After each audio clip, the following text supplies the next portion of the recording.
Muy buenas tardes a todos los que nos acompañan en este webinar de el MIA Hub.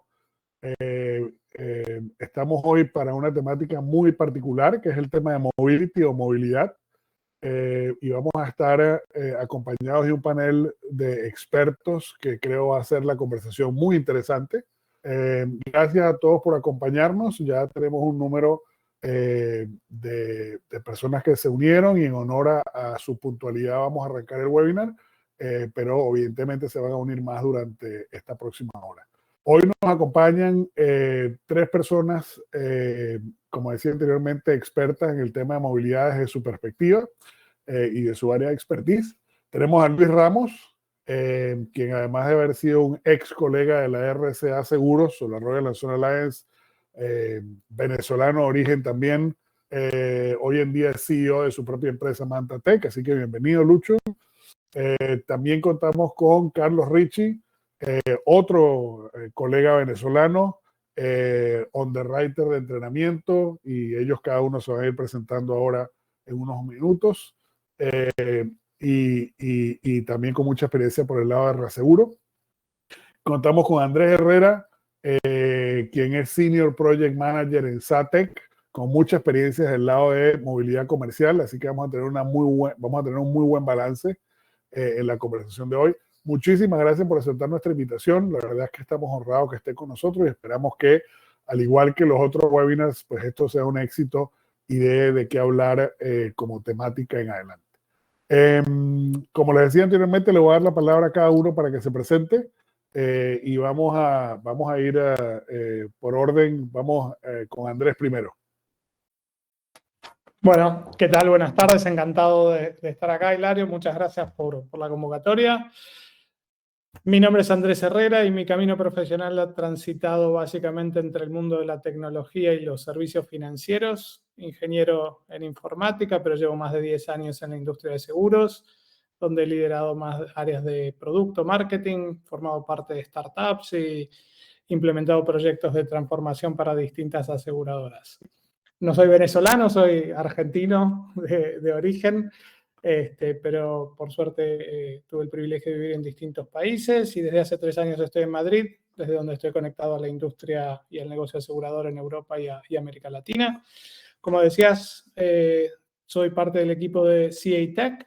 CA Tech es una scale-up tecnológica, es un spin-off de ZhongAn, la aseguradora digital más grande de China, que tiene más de 500 millones de clientes y emite unas 9 billones de pólizas por año.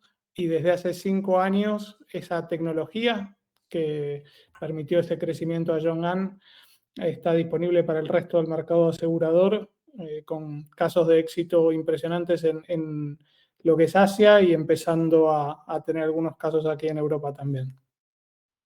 Buenísimo, buenísimo. Bueno, un gusto tenerte con nosotros, Andrés. Carlos Ricci, seguimos contigo.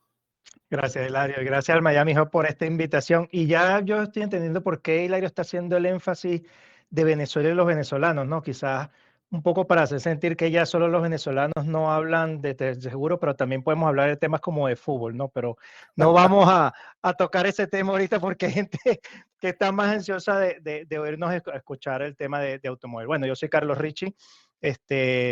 Tengo, quizás esto ya no es políticamente correcto decir, más de 2 décadas de experiencia en el mundo del seguro y reaseguro, y mi área de expertise siempre ha sido el personal line. Dentro del personal line he enfatizado mucho en el tema de motor, ¿no? Y del punto de motor, no solamente personal motor, sino también de commercial line, ¿no? He tenido la oportunidad de tener asignaciones en países, en regiones y un poco más global a través de reaseguradoras. Mi carrera con Swiss Re y con Liberty de todos estos años he tenido la oportunidad de compartir varias experiencias, no solo de la región de Estados Unidos, sino también en el área de Europa. Te devuelvo la palabra, Hilario. Gracias. Buenísimo, bienvenido, Carlos, también. Lucho Ramos, seguimos contigo. Bueno, entonces no hablemos ni de fútbol ni de venezolanos. Yo he venido haciendo mi carrera en seguros desde el 99. Antes estaba en otras industrias y la verdad que que uno cae en esta industria de seguros y, digamos, tiene temas tan apasionantes y tan divertidos que constantemente esta industria se está recreando, y ahí me quedé. Y ya desde el 99 a hoy, pues, como dice Carlos, pasan 2 décadas de trabajo. Siempre he sido un tipo de tecnología de operaciones, procesos, proyectos, pero con mucho énfasis en tecnología. Digamos, de trabajo. Antes de esta iniciativa que estoy tomando con MantaTech, estuve como CIO para el grupo de aseguradoras suramericana, y antes, como dice Hilario, compartí con él la dicha de trabajar en RSA. Él era mi jefe, de hecho. No te escapas de esa, Hilario. Así que para bien o para mal, no, mentira, siempre para bien. Aquí estamos, aprendí mucho de Hilario en su momento. Con Carlos lo conocí por Liberty, que también fue parte de mi experiencia antes de RSA. Y casi que conozco a Andrés, porque tuvimos la dicha, mientras éramos Sura, de ir a Songhang a ver, pero estaba muy incipiente la iniciativa del spin-off, entonces pues fue cuestión de tiempo, pero primero pues muy agradecido de estar aquí, apasionado del tema de negocios de seguros, apasionado por el tema de movilidad y salud especialmente, pero muy siempre desde la perspectiva de cómo la tecnología acompaña estos temas. Buenísimo. Bueno, es muy bueno que estemos entre conocidos, colegas, ex colegas y amigos, y eso creo que va a hacer la conversación mucho más enriquecedora. La temática por la que invitamos desde el MIA Hub a este webinar, como les decía anteriormente, es el tema de movilidad, y particularmente la evolución de los riesgos en ese espacio de movilidad, ¿no? Mientras más alternativas de movilidad han venido surgiendo en los últimos 10 años, pues evidentemente que mayores riesgos se han ido generando. Y eso nos lleva al primer tema para empezar la conversación, que tiene que ver con el tema de movilidad y tecnología. Evidentemente la tecnología y los avances tecnológicos han venido dando una mayor experiencia y una mejor experiencia a los usuarios, y eso a su vez ha traído distintas modalidades en el mundo de la movilidad. Entonces yo quería un poquito escuchar la experiencia y las opiniones de cada uno de ustedes respecto de ese tema, el cruce de movilidad y tecnología, y cómo lo han visto evolucionar en los últimos años. Y por ahí quizás partamos con el más tecnólogo, al menos desde el punto de vista de su carrera. Lucho, ¿por qué no nos das esa perspectiva tú para arrancar la conversa? Claro, con mucho gusto. Y tratando de mantenerme en los márgenes de tiempo que tenemos, porque esto es una charla per se, pero me encanta este tema. Lo primero es que uno nota que en el mundo, precisamente, digamos, de la movilidad, tecnología ha tomado un papel preponderante. Uno, la tecnología, digamos, de hacer, de cosas, ¿sí? Lo que uno podría concebir como hardware, pero no necesariamente lo quiero clasificar allí, sino nuevos tipos de vehículos, nuevos tipos de movilidad, este tema de movilidad individual, scooters, patines, patinetas, motoeléctricas, no sé cuánto, y empiezan a aparecer muchas tecnologías, de hecho es tecnología de baterías para dar movilidad. Luego, digamos que ese sería como un gran grupo.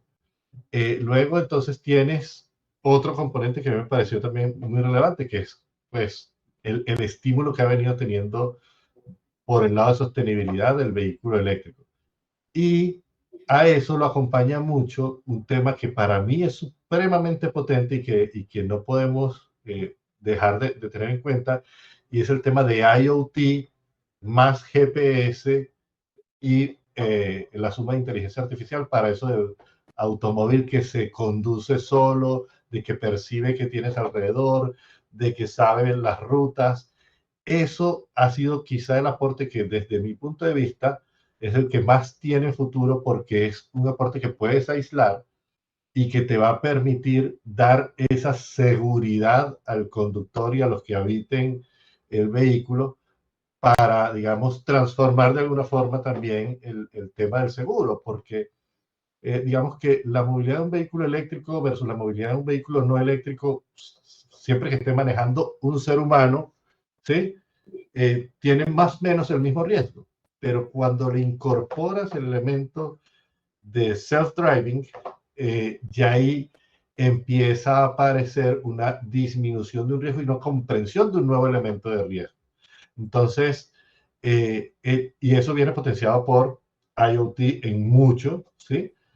Lógicamente, cada vez mejor niveles de comunicación, 5G, digamos que se supone que venía a contribuir mucho con esto, pero creo que el aislar los componentes del self-driving car va a ser algo que en el futuro puede tener oportunidad. Siendo franquísimos, y lo comentábamos un poco tras bastidores en la previa, y es sin hacer un exceso de hype o de bombo del tema, porque hace algunos años pues veníamos hablando de esto como en los 90 hablábamos de carros voladores, ¿sí?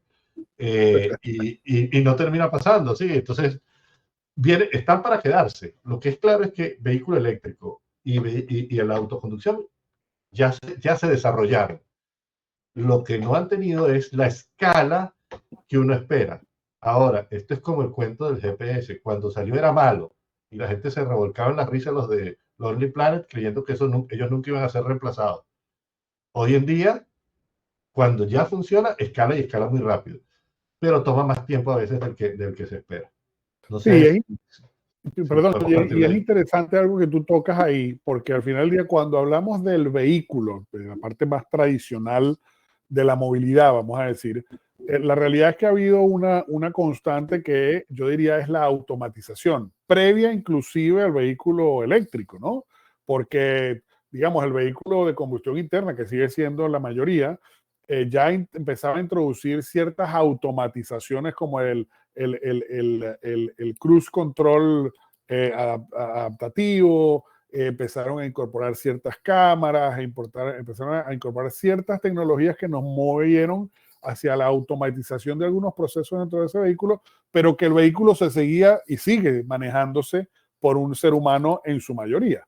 Cuando ya tú hablas de una automatización más elevada, que viene con el advenimiento de los vehículos eléctricos, porque se cruzan las tecnologías y los desarrollos de tecnologías con el self-driving y todo eso, ahí entramos en un nivel de riesgo diferente. Y ahora viene esta pregunta, es buena para hacérsela a Carlos Richie, porque Carlos Richie con su sombrero underwriter, la gran pregunta es, dada esa automatización o ese direccionamiento, ¿cómo cambia eso el nivel de riesgo? Porque yo me imagino que si hoy en día tu criterio de suscripción del riesgo de un vehículo manejado por un individuo que tiene que ver con años de experiencia manejando, con experiencia sinestral, etcétera, etcétera, va a cambiar de alguna forma para cuando nos movamos a un nivel de automatización donde el vehículo, no digamos que se maneja solo las 24 horas del día, pero sí se maneja o tiene cierto nivel de autonomía en cierta parte de su vida útil.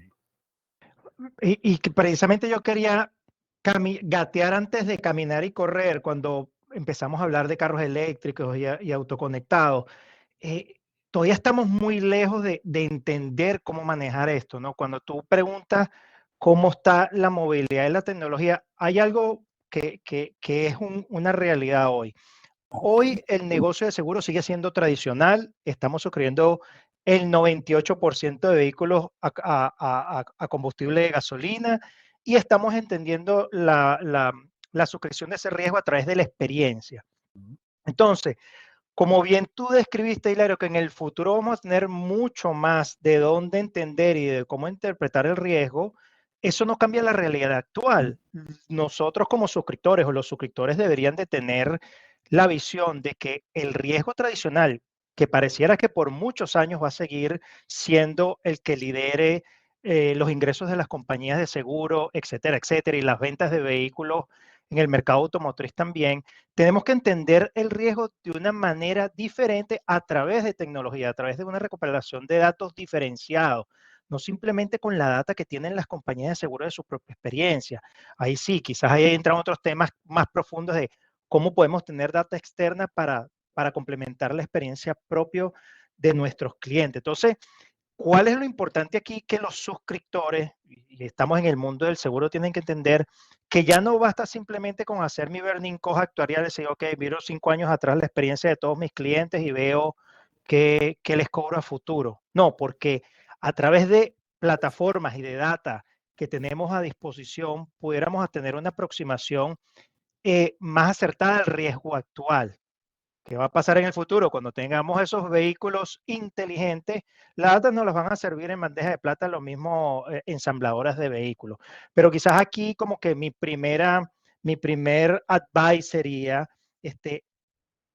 el asegurador, el reasegurador tiene que entender que la manera de entender el riesgo de automóvil hoy en día tiene que ir más allá del análisis actuarial tradicional y tener un poco más de visión externa de recopilación de datos y de apalancarse en sistemas que les brinden información.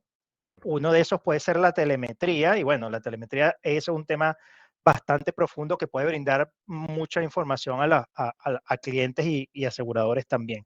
Pero no, en el pasado esto sonaba como decía, oye, sí, es importante la tecnología. No, hoy en día, para tener un mejor entendimiento del riesgo, es necesario tener más y más fuentes de análisis y la única manera de tenerlo es a través de tecnología. Bueno, y eso da una excelente pasada para que Andrés nos dé su opinión, porque ZhongAn, que es una aseguradora china, con un volumen que ya, pues obviamente, yo creo que no hemos armado un Excel en Latinoamérica que pueda tener tantos dígitos como los volúmenes que maneja ZhongAn en China, pero lo cierto es que ZhongAn es un caso bien particular, Andrés, porque uno pensaría que ese punto del que menciona Carlos, que dice en relación con la tecnología, no necesariamente iba a venir de las aseguradoras, porque las aseguradoras tienen sus propios desafíos de legado con la data, todos los conocemos. Sin embargo, ZhongAn es un caso particular, porque ZhongAn es una aseguradora que desarrolló sus propios sistemas, los convirtió en el eje central de su estrategia de negocio, tanto así que hoy en día tiene un spin-off que tiene que ver con la tecnología de ZhongAn a la disposición de terceros, que es precisamente donde tú hoy en día trabajas. Entonces, sería interesante tener tu opinión de, bueno, ¿cómo ocurre eso? ¿Cuál es la perspectiva de ZhongAn como aseguradora y en consecuencia, cuál es realmente el ancla competitivo de la plataforma de ZhongAn para poder abordar ese tipo de desafíos de los que hablaba Carlos hace un minuto? Totalmente. El ancla que tú mencionabas de ZhongAn ha sido acercar el seguro al momento pertinente del cliente, ¿no? Algo que, digamos, el nombre del juego es seguros embebidos, estar y ofrecer el seguro al cliente en el momento donde es más relevante para él.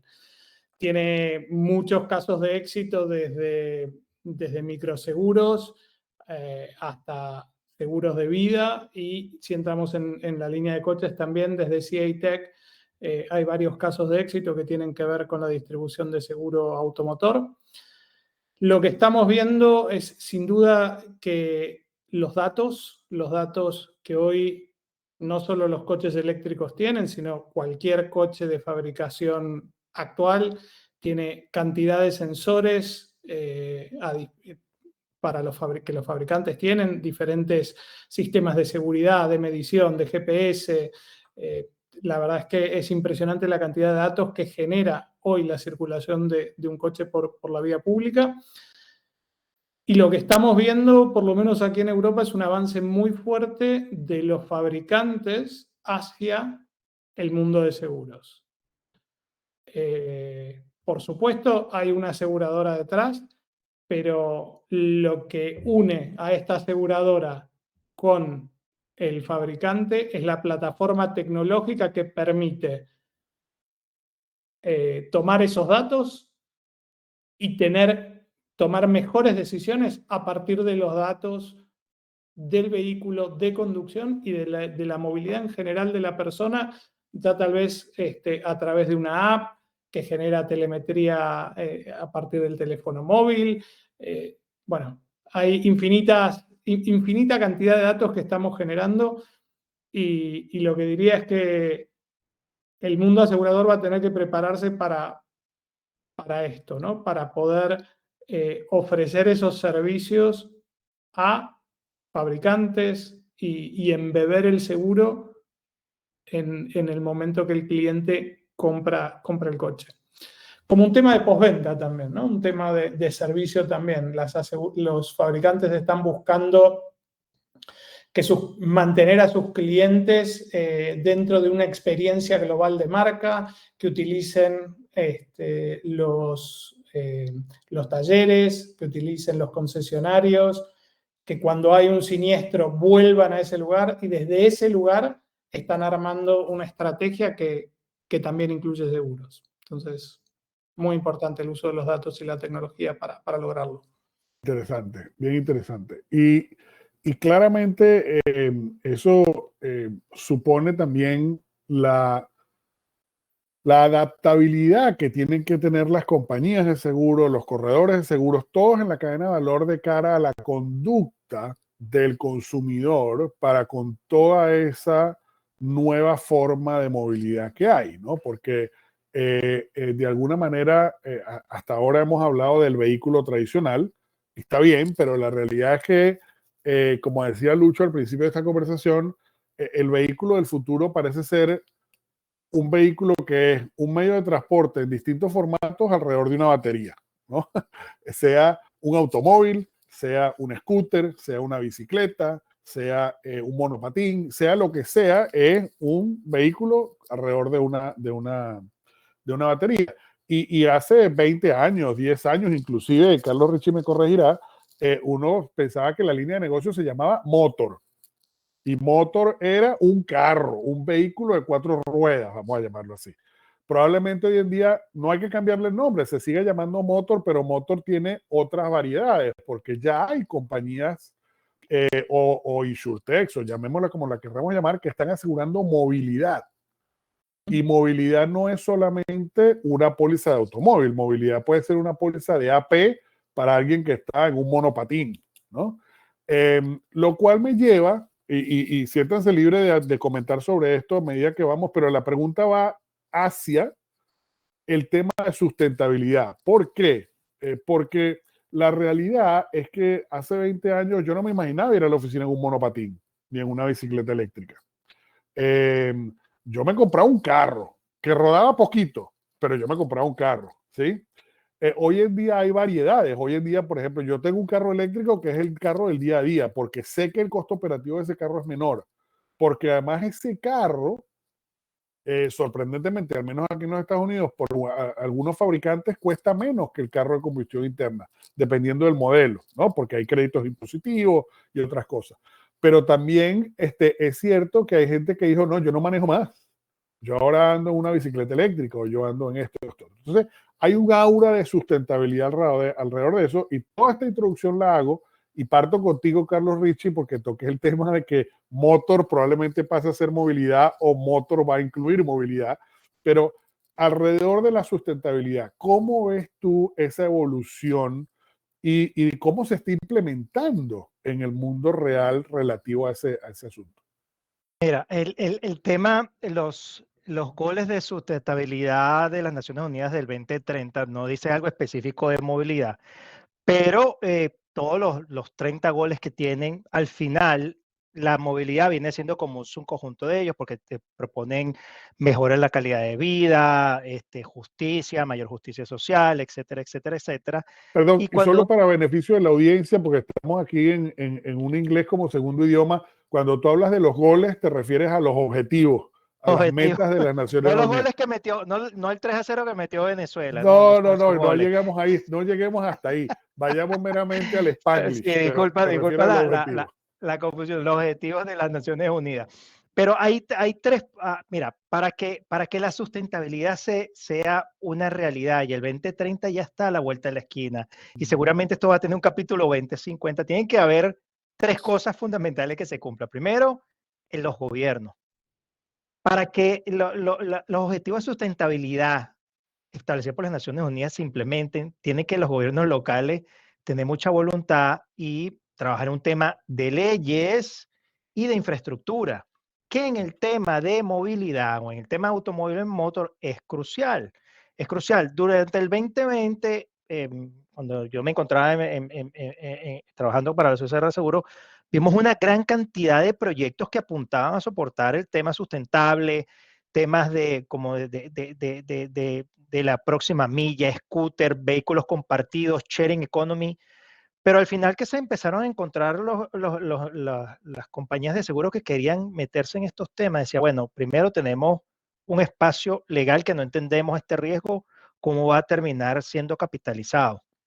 Ese era uno. La otra parte que los aseguradores también ahí son resistentes, pero no resistentes, sino que una gran verdad, para tú comprometerte en esto y para contribuir, tienes que tener conocimiento. Entonces volvemos a lo mismo. Cuando una compañía, un reasegurador o un suscriptor no tiene información, no se mueve hacia adelante. Es muy complicado que tú le expliques a un suscriptor de la compañía X, este es el producto, esta es la data. Si él no tiene esa data, si él no cree en esa data, si ellos no produjeron esa data, el camino es más complicado para una compañía. Por eso existen estas insurtech que toman el riesgo y dicen, bueno, yo creo en data externa, yo creo en terceros, yo voy a tomar el riesgo de afrontar estos nuevos productos para el mercado. Y el tercero que es más importante es el interés económico. Es el interés económico. Mientras estas iniciativas de movilidad diferentes a las incumbentes no tengan una escala representativa, mucha gente no colabora o dicen, ¿sabes qué? Paso y me sigo dedicando a mi segmento de vehículos tradicionales, movidos con combustión, porque hay nuevos desafíos todavía para ese gran volumen. Entonces, realmente, en un análisis de costo-beneficio, muchas empresas dicen, oye, ¿para qué nos vamos a meter un tema de carros eléctricos ahorita? ¿Para qué nos vamos a meter un tema de monopatines? Sí, eso vamos a contribuir con los targets de las Naciones Unidas, todo eso, pero el dinero hoy no está ahí, ¿no? Entonces, yo creo que esto se va a dar, pero el paso es muy lento y va a ser muy lento. Lo comentaba antes de la reunión. Siempre referenciamos el tema de los carros eléctricos. El carro eléctrico en Estados Unidos representa apenas un 2% de las ventas. Un 2%. Entonces, ni nos preguntemos cuánto representa esto en América Latina, ¿no? Entonces, precisamente cuando alguien dice, pero esto representa el 2%, ¿qué hay para mí? ¿Qué hay para mí como organización? ¿Cómo yo hago esto un tema que haga sentido? Y poniendo también en cuenta de que existen las barreras de quizás no apoyo gubernamental y también el tema de poco conocimiento sobre esos productos. Buenos puntos. Sin embargo, tiro una opinión. Esto no está basado en datos, porque el dato lo lanzaste tú del 2%, pero como todo en la vida, y nosotros que tenemos ya suficientes años de experiencia y de longevidad, sabemos que la adopción de los temas pasan por un tipping point, ¿no? Pasan por, al principio obviamente la curva es lenta, pero de repente algo en la curva de adopción hace que esto realmente se convierta en algo exponencial. Y yo creo que hay datos interesantes, los digo sobre todo para que la audiencia investigue, que es verdad, en mercados maduros como Estados Unidos, el auto eléctrico solo el 2%, en Latinoamérica debe ser infinitamente menos que eso, pero también creo que el número de modelos eléctricos por fabricante ha aumentado enormemente. También la infraestructura para, al menos de vuelta en los Estados Unidos y en economías maduras, la infraestructura para la carga eléctrica ha ido, o la inversión en esa infraestructura va increciendo. En consecuencia, hay ciertos componentes dados para eso. Pero tú tocas un punto que creo que es mucho más importante desde el punto de vista trascendental y de sustentabilidad, que yo le quiero preguntar a Lucho, desde la perspectiva de talento y sobre todo lo que tiene que ver con el talento tecnológico, porque si esto va a ser un tipping point y la curva de adopción va a ser muy rápida, yo me imaginaría que cuando previo al iPhone, en las compañías de telecomunicaciones, la mayoría de los ingenieros especialistas en telecomunicaciones tenían que ver con la infraestructura previa al 3G y en el teléfono no inteligente. Y con el advenimiento del iPhone y luego la opción del teléfono inteligente en una velocidad muy amplia, en consecuencia de la carrera del 3G, el 4G y el 5G, yo me imagino que el talento dentro de esas organizaciones tuvo que cambiar. La pregunta para ti, Lucho, es, yo me imagino que ese talento va a ser una mezcla entre gente que sabe de tecnología y underwriting al mismo tiempo. Y Carlos, después tiras tu opinión, que yo creo que la vas a tener, pero antes yo creo que eso va a ocurrir. ¿Tú lo ves así o cómo lo ves si esa no es la forma como lo ves? Hilario, mira, yo veo, digamos, dos cosas súper relevantes en lo que tú estás mencionando y en lo que mencionó Carlos. Hablemos primero del tema de talento y si me permites después hago otro inciso. Pero con respecto al tema de talento, hay definitivamente un giro en la necesidad que se está teniendo de gente tecnológica. O sea, cada vez es más evidente que vamos a tener herramientas que van a acompañar lo técnico informático. Es decir, va a ser mucho más fácil generar código, va a ser mucho más fácil generar la aplicación que resulta del código, va a ser mucho más fácil generar la data que necesita ser analizada. En ese sentido, pareciera que los tecnológicos estamos creando nuestra propia espada de Damocles, ¿sí? Pero la realidad es que todo este tipo de cosas lo que termina es generando ese cambio del que tú estás hablando. Una precisión, nada más porque yo sé que te encanta el iPhone, pero BlackBerry, ¿sí? Sí, O sea, esa gente entró y revolucionó el tema. Es más, la gente nunca creyó que eso, digamos, iba a ser un proceso de migración tan rápido. Pero a donde voy es la adaptabilidad del recurso tecnológico tiene que venir empujada por, hey, ya tengo tiempo libre porque tengo estas herramientas que me generan esto. Entonces, ¿en qué cubro ese espacio? Ese espacio de tiempo que estoy disponibilizando. Y tiene que venir ahí el conocimiento de en qué industria estoy para, digamos, rellenar ese espacio con conocimiento de industria. Definitivamente, porque si no, no vas a poder crear soluciones. O sea, el crear la solución completa ahora no va a depender de qué tan buen programador soy o de qué buen tan analista de cloud o data scientist soy. Va a venir de qué tan bien entiendo el negocio en el que estoy, porque las herramientas me van a ayudar a generar la solución completa. Eso es una realidad que es impasable.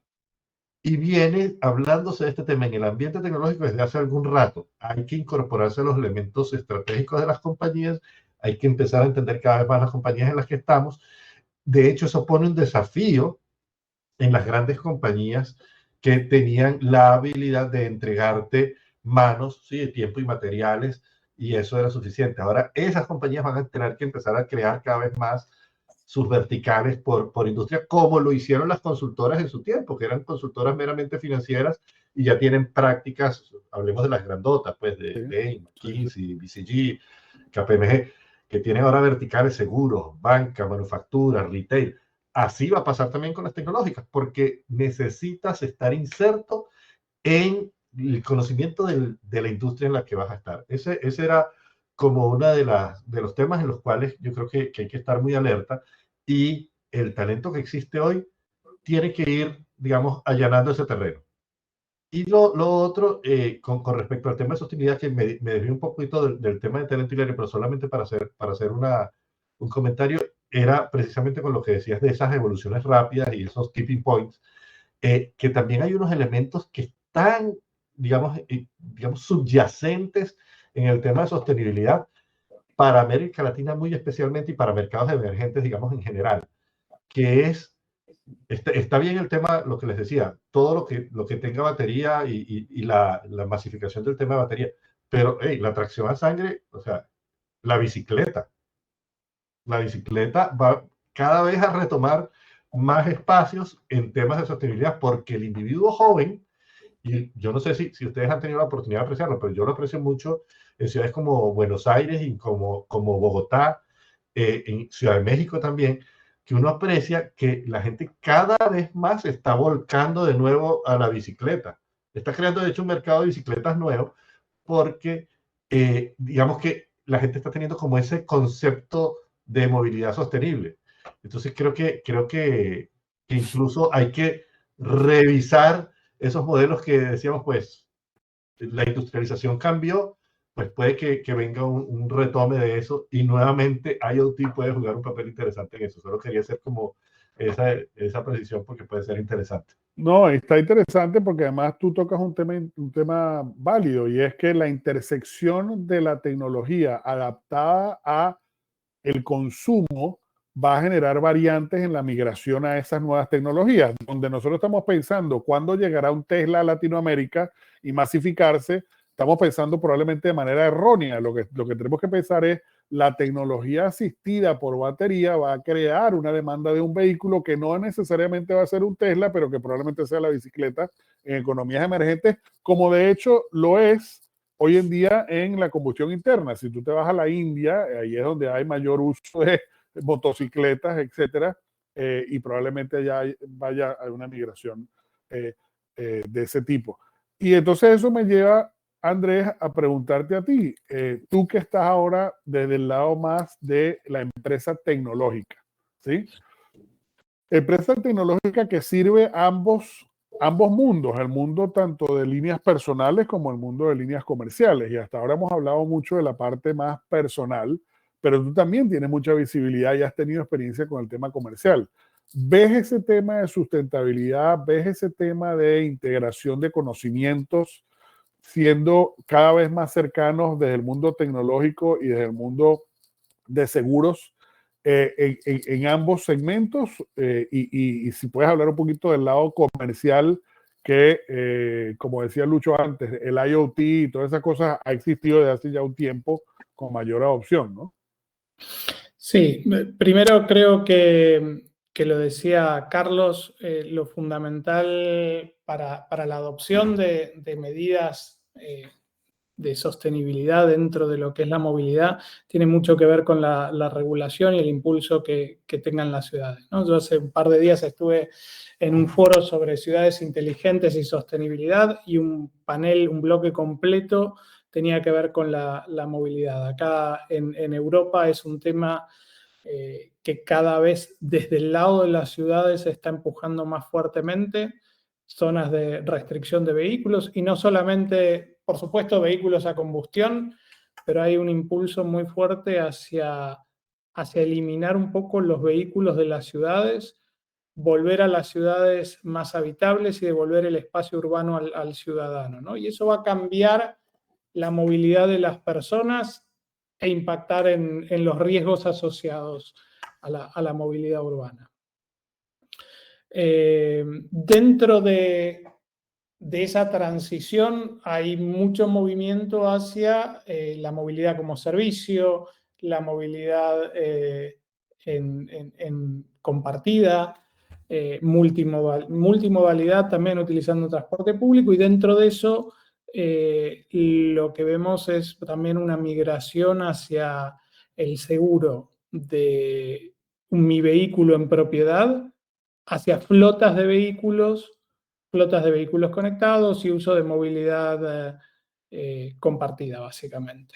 Yo creo que eso va a ser algo que va a marcar la próxima década, la movilidad como servicio y la movilidad compartida, y una transición del aseguramiento de líneas personales hacia líneas comerciales. Súper interesante eso, la verdad. Bueno, hago una pequeña pausa para decirle a todos los que nos están escuchando que empiecen a hacer sus preguntas. Ya hay un par de comentarios, pero los que tengan preguntas, por favor, empiecen a postearlas para en los últimos 10 minutos abordarlas, o en los próximos 15, ya que nos quedan unos 5 minutos más de conversa que tienen que ver, y aquí vuelvo con Carlos Richie, tienen que ver con la movilidad y el futuro de la movilidad. Hemos hablado de la tecnología y cómo la influencia, hemos hablado del tema de sustentabilidad, pero Andrés tocó un tema muy interesante, que es, aquí hay algo en la sustentabilidad que puede decir, que dice relación y puede llevarnos a una migración en la forma como esa movilidad ocurre. Entonces, siendo eso algo que obviamente todos lo estamos viviendo, porque agarrar un Uber ya es un pan nuestro de cada día en nuestras propias ciudades o inclusive cuando viajamos. Pero, ¿cómo ves tú la movilidad y el futuro de la movilidad en general? ¿Cuál es tu visión respecto a eso? Y bueno, ¿desde qué ángulos los ves, no? No, han habido ya han habido experiencias y el caso, creo que en Brasil es donde más hay, ya en Brasil hay, y esto en Europa ocurre desde hace tiempo con programas de marca, donde tú tienes un coche compartido. Y cuando digo coche compartido no estoy hablando de un Uber, ¿no? Ni un Lyft, es que tú compras como una asignación compartida de un vehículo, lo manejas por un determinado tiempo, lo dejas parqueado en un determinado lugar y ahí vas. Pero volvemos a lo mismo, yo vuelvo al mismo punto, o sea, todas esas iniciativas van a seguirse moviendo porque van a haber, al final del día, las superintendencias de seguros, las regulaciones y los estados van a tener que irse moviendo con estos nuevos esquemas. O sea, el tema del carpooling, hay compañías en Europa que es como el mismo Uber o el mismo Lyft, pero que hacen carpooling y nos ponemos nosotros cuatro de acuerdo a tomar un coche juntos. Dice, bueno, pero eso no es Uber, no, es carpooling, es otro tema de movilidad. Pero bueno, cuando viene el tema de seguros, que estamos relacionados al mundo del seguro, ahí se empieza a complicar el tema porque igual volvemos a lo mismo, las compañías de seguro no tienen data, no conocen cómo la legislación va a responder ante las posibles pérdidas que vaya a tener esto. Y ahí eso hace que, eso no va a hacer que los esquemas de movilidad sigan apareciendo, porque lo que está sucediendo con muchos de estos programas que yo particularmente exploré muchos en los últimos años, estas compañías terminan en una especie de autoseguro. O sea, porque no consiguen precisamente, porque es el cuento de la gallina y el huevo. Las compañías de seguro ven un problema de legislación no cubierto, no tienen la información, es un riesgo emergente, y al final estas nuevas compañías de movilidad deciden haciéndose un tema de autoseguro. Directo a tu respuesta, van a seguir apareciendo, o sea, ya no solamente, obviamente, me imagino que seguirán el tema Brasil, Chile, Argentina, o sea, de la manera, y Argentina, de la manera en los países más desarrollados de nuestra región, vamos a hablar en el ámbito de nuestra región, no tenemos por qué irnos a otras latitudes, tomen con seriedad eso, van a seguir apareciendo. Ahora, a los que nos compete, que estamos en el mundo del seguro, del reaseguro, ¿cómo entra esto en el esquema de nosotros? Ahí postearon una respuesta que una pregunta que acabo de responder. ¿Cuál es el juego de la InsurTech o de los nuevos riesgos emergentes? Bueno, precisamente esa es la labor de estas nuevas compañías, satisfacer esta demanda, porque una de las cosas que volvemos al interés económico, muchas InsurTech con que yo he tenido la oportunidad de trabajar en los últimos 4 o 5 años, han venido con una idea disruptiva de un producto y no voy a decir todas, pero su mayoría terminan asegurando vehículos a gasolina tradicionalmente y tratando de competir con compañías incumbentes. ¿Por qué? Por una simple razón. O sea, todo lo que parecía un estudio potencial de un nicho que parecía ser sustentable para ellos, realmente no les da la base y en un ambiente de capital costoso hoy en día, en los últimos años, estas insurtech se ven volcadas a decir, bueno, replanteemos nuestras propuestas de negocio y metámonos en el negocio del seguro. Entonces, ahí es donde también eso no contribuye a que estas nuevas maneras emergentes de movilidad se atornillen, porque realmente, o sea, hay como pedazos vacíos por todos lados y también el mundo del seguro con responsabilidad, vamos a decirlo con seriedad, no los ha apoyado, porque las incumbentes sabemos que tienen un problema de legacy para afrontar nuevos riesgos, pero las llamadas InsurTech se dan cuenta de que el largo plazo puede ser muy largo plazo y atentaría contra la vida propia de ellas mismas. Sí. Y ahí tú tocas un tema interesante que tiene que ver con el apoyo de las incumbentes. Y cuando digo las incumbentes no solo me refiero a las compañías de seguro, me refiero a los incumbentes en general, corredores de seguros, TPAs, ajustadores de siniestros, todos, en mi opinión, probablemente no están aprovechando la oportunidad de ese largo plazo que las insurtechs al final del día se dan cuenta que tienen, porque claro, si yo soy una compañía de tecnología apoyada por Song An, Andrés, es una opinión personal, pero yo las llamo un start over, no las llamo startups. ¿Por qué? Porque son una empresa de seguro que ha volcado su capital para apoyar su propia tecnología como un spin-off. Cuando tú eres una startup, estás buscando capital de terceros que es costoso, es difícil de levantar, etc. Pero en ese orden de ideas, yo probablemente creo, y aquí se lo dejo a la audiencia y el que pueda lo comenta, pero yo creo que aquí hay un costo de oportunidad enorme. Porque si yo fuera CEO de una compañía de seguros otra vez, o CEO, no importa, C-level, yo compraría a un muy buen precio mucha de esa capacidad, no la absorbería para hacer la parte de mi problema y la dejaría que desarrolle el nicho con capital y con tranquilidad para ver si ese nicho realmente tiene el potencial que decía que tenía. El problema es que las startups no son capaces de desarrollar ese potencial porque no tienen el capital ni el largo plazo para poderlo hacer. Pero si yo fuera una de las grandes, yo sí lo apostaría. Y son modelos que están probados. Salesforce es una compañía de CRM y ha terminado comprando un montón de compañías más pequeñas en donde ha probado que efectivamente sí tiene en largo plazo cosas que complementan. Lo mismo ha hecho Microsoft y otras empresas más tradicionales. Pero me lanzo todo este monólogo para el último toque de esta conversación, dárselo a Lucho, y luego pasamos un poco a las preguntas porque creo que hay algo ahí para Andrés, que tiene que ver con eso. Lucho, tú que has sido corporativo, por decirlo así, regional en un par de ocasiones, pero también has sido local en un par de ocasiones. Es decir, tú has comprado tecnología de proveedores por muchos años. ¿Por qué no ocurre eso? ¿Por qué el incumbente no invierte en eso como parte de su investigación y desarrollo, por ejemplo? Mira, yo creo que hay múltiples factores, Hilario. Sin ser absolutista, yo creo que hay compañías que lo hacen un poco más, ¿sí? Nuestros compañeros, por ejemplo, de Munich Re, ellos han tenido como algunas intenciones de inversión y de adquisición de compañías, ¿sí? El modelo que mencionas de conseguir la innovación cuando se te está agotando en tu negocio tradicional a través de adquisición, yo estoy súper de acuerdo en que ocurre. Con ese modelo que mencionas, Google también lo hizo y de hecho son muy vocales respecto de eso. Ahora, ¿dónde creo yo que están los principales baches en el camino para eso? El primero es el buy-in. O sea, tener el buy-in del resto del C-level, ojo, esto no quiere decir que es un tema que empuja el tipo de tecnología única y exclusivamente. A veces el stopper puede ser el mismo tipo de tecnología, que tiene ese concepto de que él es digamos, el todopoderoso, y lo que esta compañía hace, en lugar de gastarme 14 millones o 15 millones o 10 millones comprándola, denme esos 10 millones a mí en mi presupuesto, yo contrato otras 200 personas y lo hago yo. Y esa utopía, ¿sí?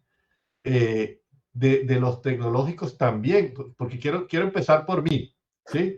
Quiero empezar por ese stopper de que el tecnológico se pone, creyendo que todas las soluciones que existen en el mundo, claro que las puedes desarrollar, pero luego no te das cuenta de que tienes una compañía a la que atender, que tienes un modelo de negocio y un modelo de operación al cual atender y el cual constantemente ir reformando, y te pierdes en ese camino. Entonces, yo creo que también ese buy versus build tiene que considerar esto. O sea, el buy no puede ser solamente comprar el pedacito de Microsoft o Salesforce o de Oracle, es comprar capacidad desarrollada. Entonces, ahí hay un tema de que los tecnológicos en muchas ocasiones son los primeros limitantes, pero cuando no lo son, ¿sí? Y son quienes traen el tema, también te encuentras el buy-in del resto de los compañeros, donde dicen, pero es que, ¿sabes qué? Esto yo no lo veo, o sea, no lo veo en mi futuro inmediato. ¿Por qué nos vamos a gastar esa plata que se la puedo poner, no sé, a mis reservas, o se lo puedo poner a mi P&G para lucir mejor y tener un mejor ingreso como organización y como individuo? No sé, ¿sabes? Déjalos ver si se desarrollan un poco más y si maduran un poco más. Ese es un segundo factor que creo que influye bastante. Y tercero, ojo, las corporaciones que tienen una visión estratégica determinada. Hay corporaciones que en nuestra región yo no quiero hablar solo de Latinoamérica, pero sí en los mercados emergentes, tienes metas trimestrales. Y competir con metas trimestrales es muy difícil. O sea, adquirir largo plazo con metas trimestrales es muy difícil. O sea, necesitamos como un giro estratégico que nos permita considerar eso que Google hace, eso que Salesforce hace, que es, te dejo ahí con la temperatura a medio cocer para que tú llegues al hervor ideal. Y eso me va a tomar X cantidad de tiempo, me voy a olvidar porque yo tengo esta vaca, ¿sí? Lechera, o esta vaca, o esta gallinita de huevos de oro que va a seguir generándome la plata. Ya yo puse la plata ahí. Lucho, yo quiero interrumpirte y complementar Ahí hay un... Sí, sí, déjame te cierro un poquito. Entonces yo creo que hay como múltiples factores en la misma organización. El tiempo, o sea, digamos, si vas a largo o corto plazo, corporativamente hablando, estrategia y esos medidas limitantes o de exceso de confianza que podamos tener en los C-suites. Pero no, Carlos, al final eso tiene que ser casi que una imposición, y es eso, o sea, eso tiene que tener el principal sponsor, tiene que ser la máxima posición de la empresa, que es el CEO, punto. Es que sucede todo lo que tú estás diciendo, pero aquí vamos a darle también una cuarta realidad, que es la que yo quiero ahora creer para ganar un poco tiempo en los próximos años. Vino el 2020, creíamos que nos cambió la vida. Y yo me acuerdo que yo tuve una reunión con un cliente y precisamente nosotros tratándoles de convencer de tomar temas de movilidad y temas de abordar de otra manera. Y este cliente nos dijo algo que yo me quedé en shock. Inclusive le dije al representante comercial de que, pues, oye, mira, con este cliente no vale la pena hablar más, porque si este es el pensamiento que esta organización tiene, imagínate, con ellos no se puede hacer negocio. Me dijeron, mira, Carlos, todo esto de la tecnología, todo esto suena muy bien, el pay as you drive, todo esto, pero el negocio automóvil va a seguir siendo como es por muchos años más. Aquí va a pasar el COVID y vamos a volver a nuestro punto de origen. Fíjate tú, ¿qué sucedió? Esta persona tenía razón. Volvimos al punto de origen. Si tú te preguntas ahorita cuáles son los problemas de motor o movilidad que tienen las compañías de seguro, siguen siendo los mismos problemas que no los soluciona el tema de la movilidad. Hasta hace 2 años, las compañías de seguro en América Latina estaban perdiendo una fortuna porque, bueno, hubo un tema con incrementos de robo, incrementos de la suma asegurada de los vehículos viejos. Ya controlaron ese tema. Hoy América Latina está nadando en utilidad. América Latina, Estados Unidos está en un proceso de pérdida de plata, de dinero en la actualidad. Entonces, eso lo que hace también Lucho es que como una organización dice, sí, pensemos la siguiente ola cuando tienen el problema mayor ardiendo, ¿no? Entonces, yo creo que ya el ciclo COVID murió y todavía estamos viviendo las últimas consecuencias. En América Latina creo que ya lo pasamos, todavía la estamos viendo en Estados Unidos. Y ahora sí la pregunta va a ser interesante, ¿por qué de ahora en adelante las organizaciones no toman esa decisión? Porque la cuarta excusa era esta, están lidiando todavía con el post-COVID que ha costado mucho dinero y realmente si ustedes ven el tema aquí de Estados Unidos, que no debería ser un problema, ahorita Estados Unidos está haciendo un layoff de gente, de las principales compañías que tienen los mejores comerciales de seguro de motor, es donde más gente están despidiendo y por un tema porque la cuenta no le está dando. Entonces, ¿cómo tú a una corporación le dices, pensemos en el futuro cuando tienes un problema de profit no satisfecho en el presente? Y eso nos lleva a los últimos 5 minutos para escuchar a Andrés, porque Andrés viene de una organización con una visión quizás un poco diferente, producto de su juventud como organización, ¿no? Porque ZongAn no tiene muchos años, al menos no relativo a las empresas donde entre Carlos, Luis y yo nos hemos desempeñado. ¿Cómo lo aborda ZongAn eso que acabamos de discutir? Son los desafíos propios de una empresa de legado. Sí, a ver, por un lado, ZongAn, como decías, tiene 10 años desde que se fundó y es una empresa que ha crecido de manera muy acelerada, pero con un riesgo muy controlado y un combined ratio súper controlado. Tampoco se ha metido inicialmente en negocios de seguros de alto riesgo, ha entrado desde seguros embebidos, seguros de muy alta frecuencia, y eso le ha permitido escalar de una manera muy, muy acelerada.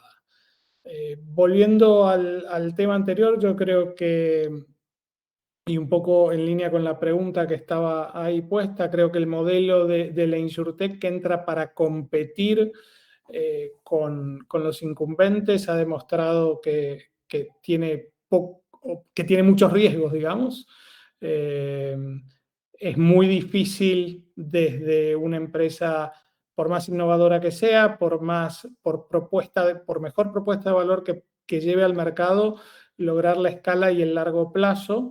Y lo que hemos visto mucho es un modelo de colaboración. Y ahí tienes desde dos ángulos, ¿no? Desde el lado del CI Tech es un lado de plataforma, básicamente, de potenciar el negocio y permitirle a una compañía incumbente tener acceso a tecnología de última generación, acceso a datos, modelos de negocios innovadores, tanto en la distribución como en los procesos internos.